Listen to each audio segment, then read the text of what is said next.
What's up, everyone? Nima here, and I want to talk about a situation that we have with none other than the Sony PlayStation 5.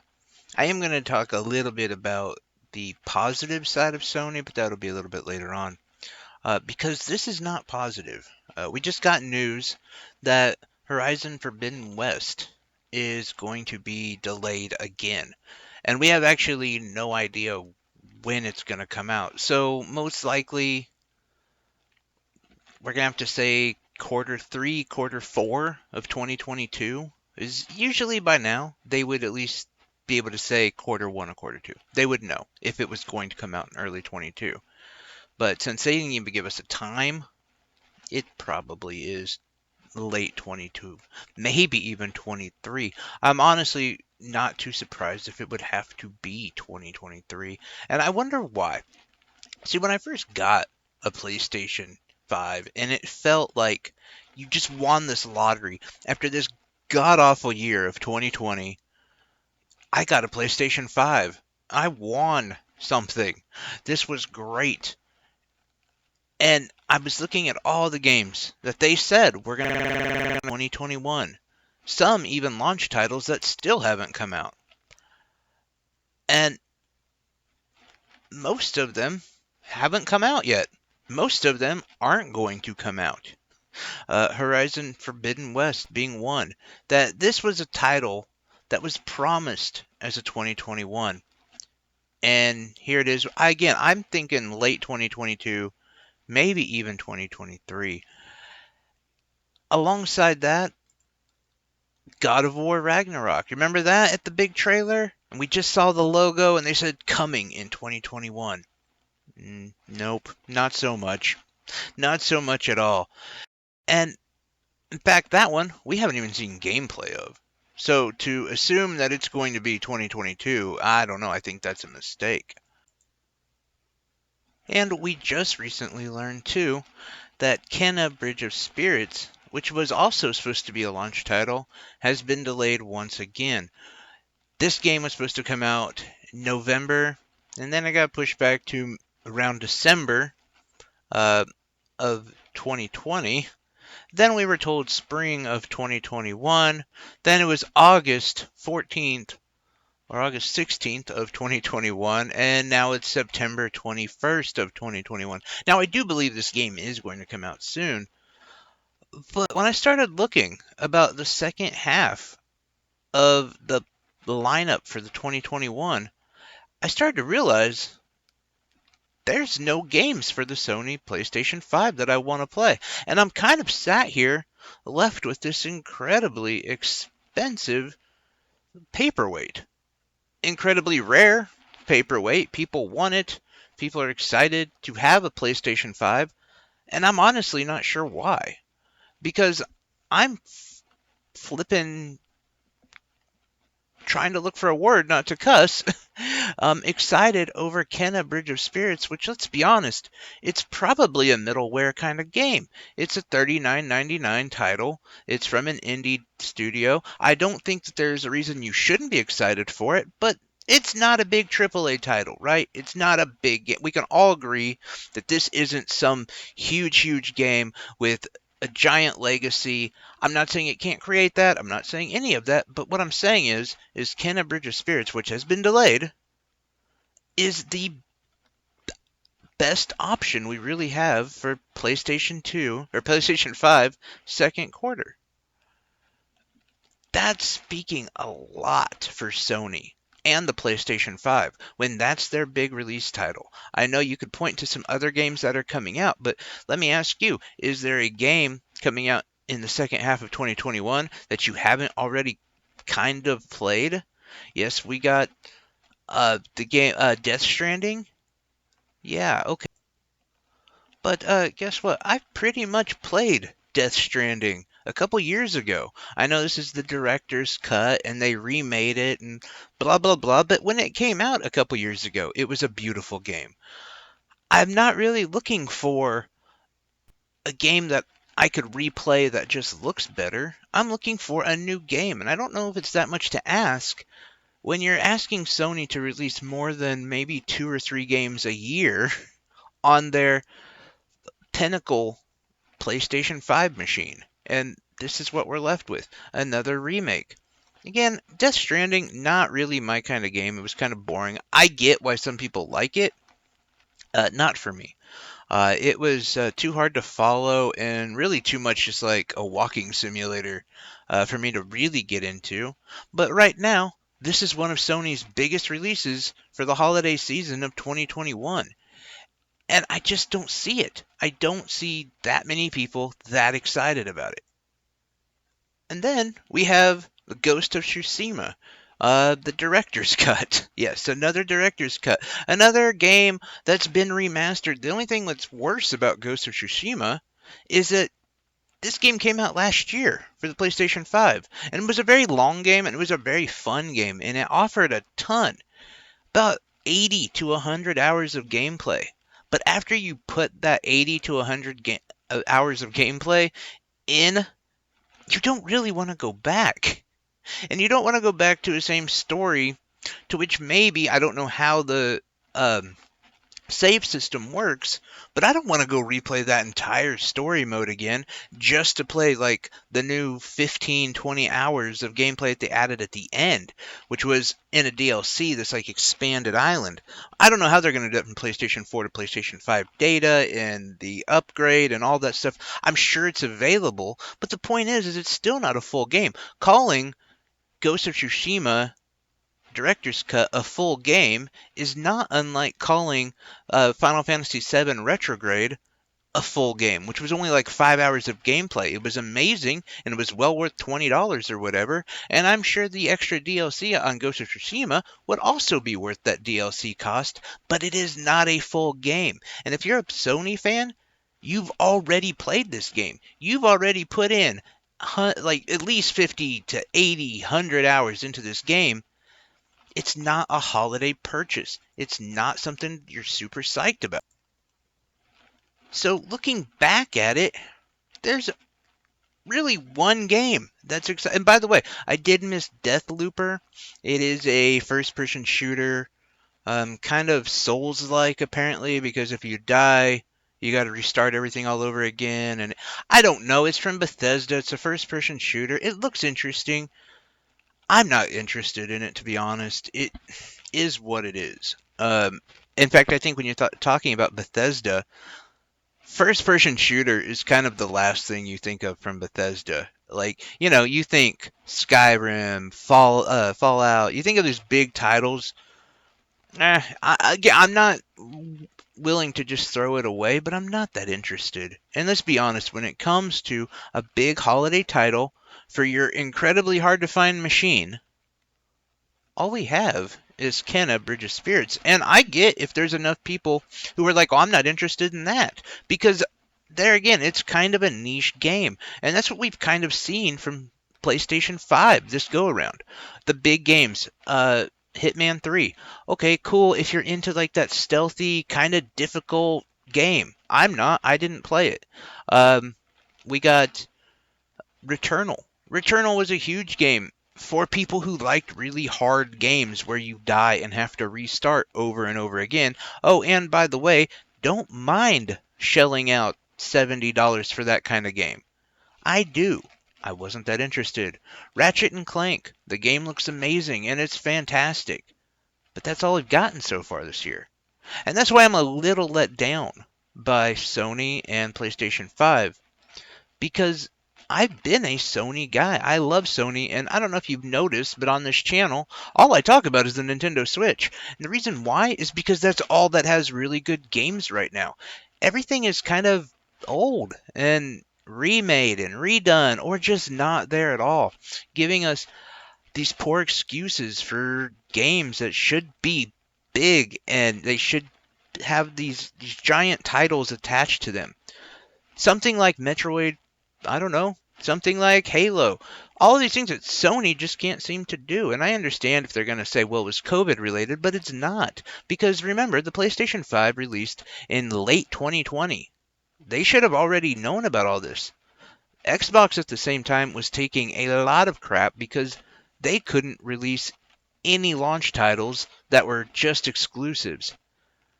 But meanwhile, their flagship series, Halo, is actually about to release here in a couple months, which is something Sony just really can't provide. Not to mention, again, if it is 2020, if it is COVID problems that's slowing things down, why is it that Nintendo has not slipped? Why has Nintendo been so consistent through all of it?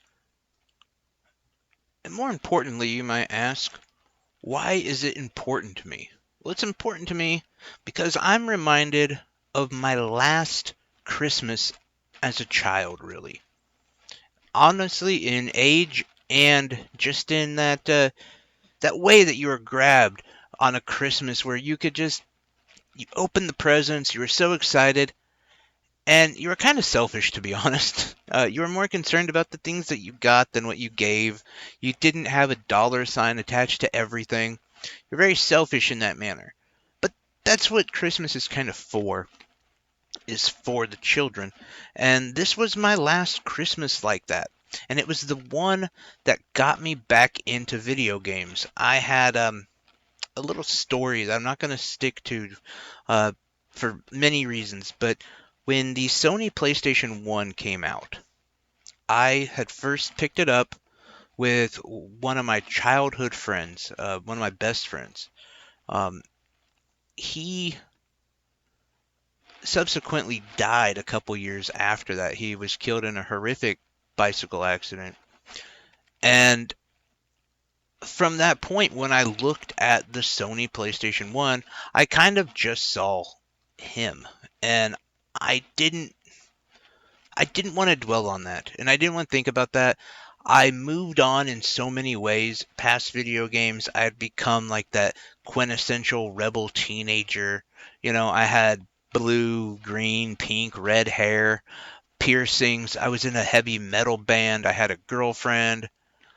It wasn't really about video games anymore for me. And I think a lot of it is I didn't want to be remembered of playing Twisted Metal with my friend who was no longer alive. I didn't want to think of anything like that. But it was my 16th Christmas. My sister bought me a PlayStation.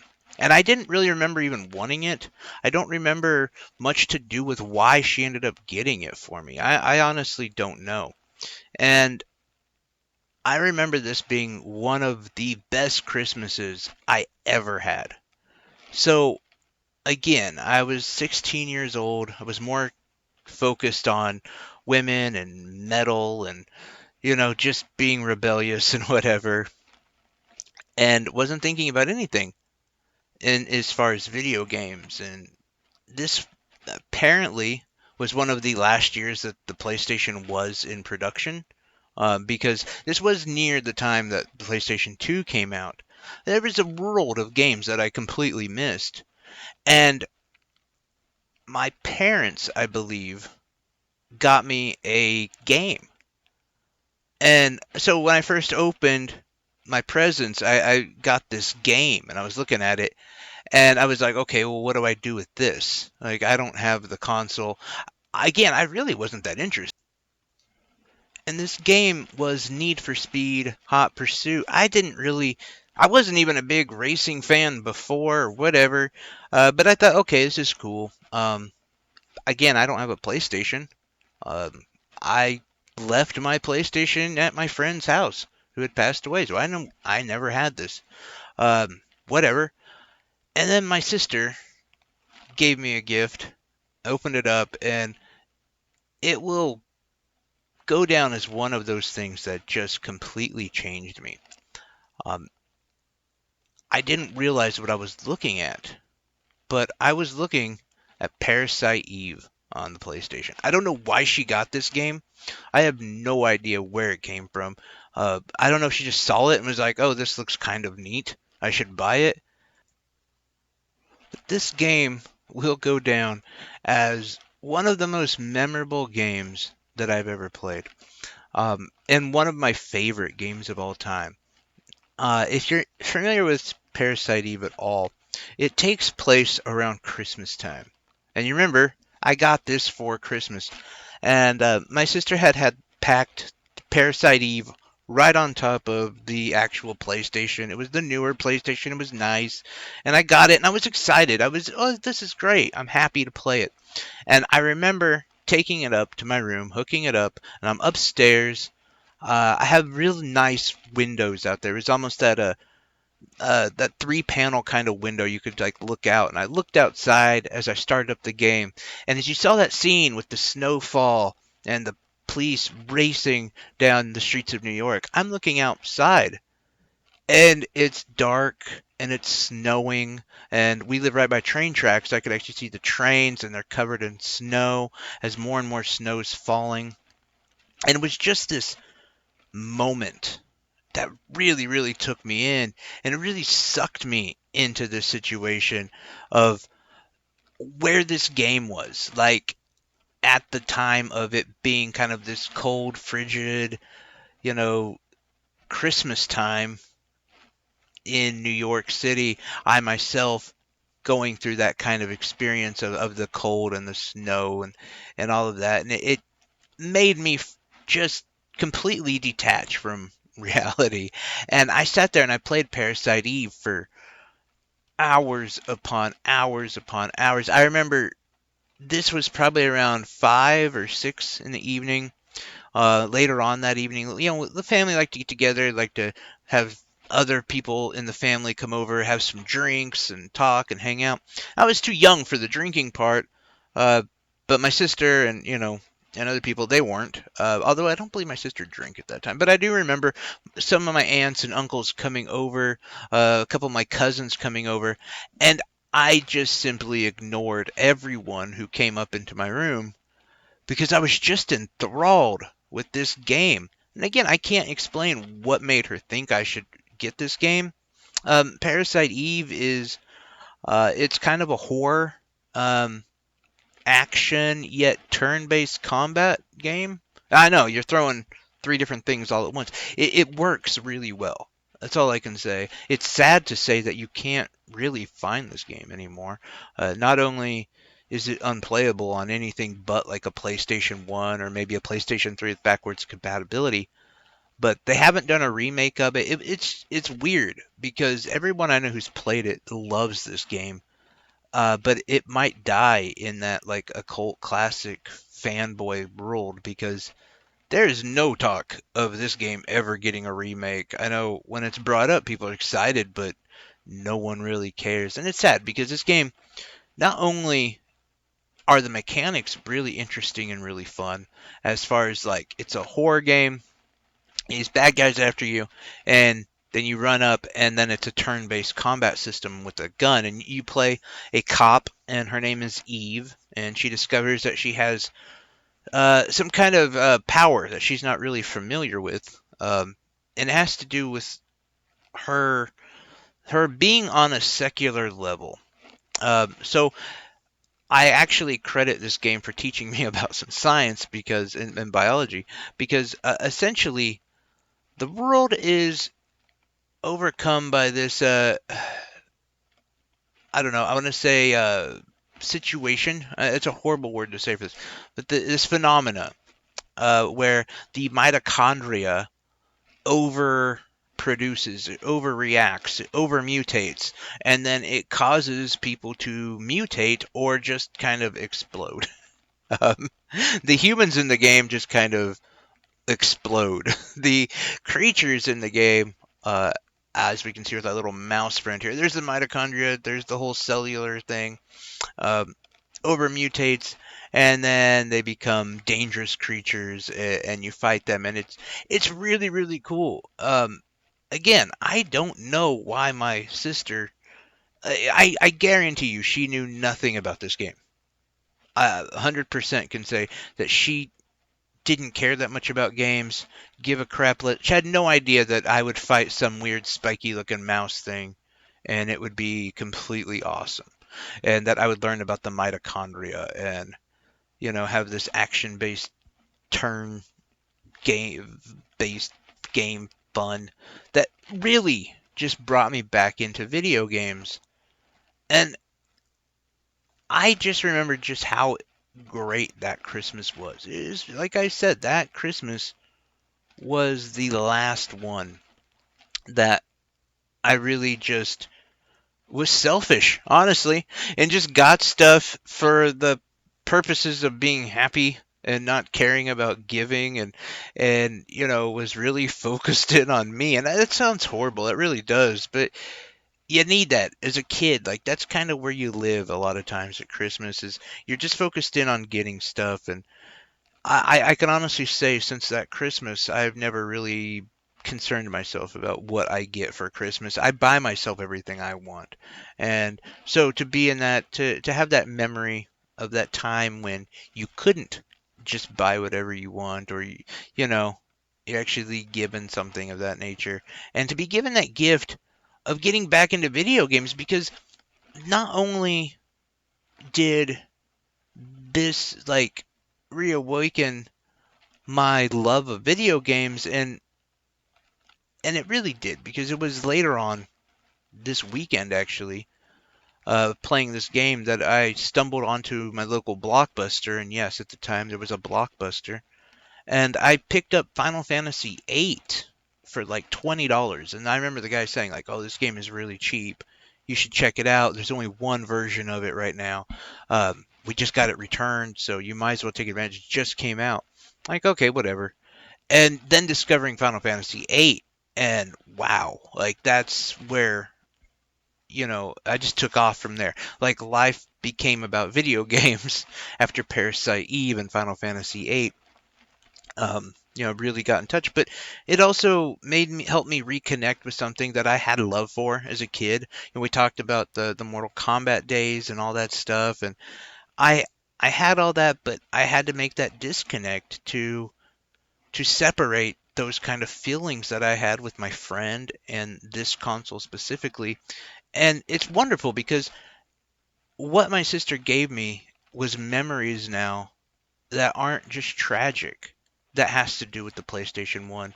And then she also gave me this new love and this new um, world of types of video games that I didn't really know existed. So, yeah, that Christmas meant so much to me.